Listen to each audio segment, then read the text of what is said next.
शौनक जी ने सूत जी से शिवपुराण की महिमा सुनकर उसकी अत्यधिक प्रशंसा की। उन्होंने कहा कि इस कथा ने उनके मन को पवित्र कर दिया है और भगवान शिव को प्रसन्न करने वाली इस अद्भुत कथा का कोई दूसरा विकल्प नहीं है। शौनक जी ने सूत जी से आग्रह किया कि वे बताएं कि इस कथा के श्रवण से कौन कौन से पापी शुद्ध हो सकते हैं। सूत जी ने कहा कि जो मनुष्य पापी, दुराचारी और काम क्रोध में डूबे रहते हैं, वे भी शिव पुराण के श्रवण से शुद्ध हो जाते हैं। यह कथा एक उत्तम ज्ञान यज्ञ है जो सांसारिक भोग और मोक्ष दोनों प्रदान करता है। उन्होंने बताया कि अत्यंत लालची, सत्यविहीन, अपने माता पिता से द्वेष करने वाले और हिंसक वृत्ति के लोग भी इस ज्ञान यज्ञ से शुद्ध हो जाते हैं।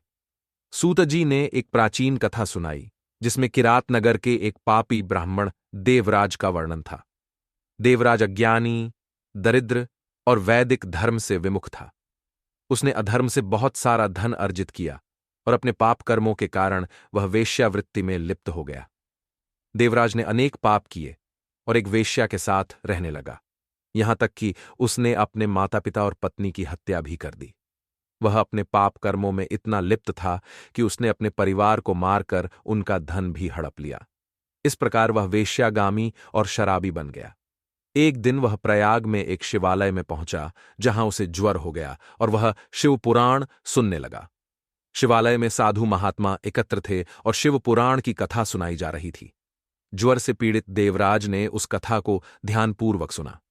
मृत्यु के बाद यमदूत उसे यमलोक ले गए, लेकिन शिवगण आकर उसे छुड़ा ले गए और शिवलोक ले गए। शिवगणों ने यमदूतों को मार पीट कर देवराज को उनके चंगुल से मुक्त कर दिया। इस प्रकार सिद्ध होता है कि शिव पुराण श्रवण से महापापी भी मुक्त हो सकते हैं।